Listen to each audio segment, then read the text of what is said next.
30 April 2026 रोजी पालघर जिल्हा परिषद प्रशासनाने आदेश काढून जिल्हा परिषदेच्या 9वी व 10वीचे वर्ग हे बंद करण्याचा निर्णय घेतला।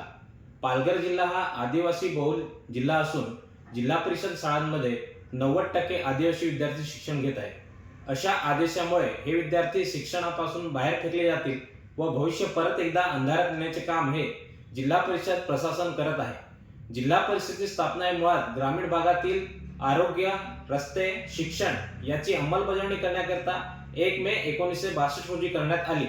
मात्र पालघर जिल्हा परिषदेने अशा प्रकारचा आदेश काढून आपल्या मूळ कर्तव्यापासून हात झटकत आहे व मूळ ग्रामीण भागातील आदिवासी विद्यार्थ्यांची शिक्षणाची दारे बंद करत आहे।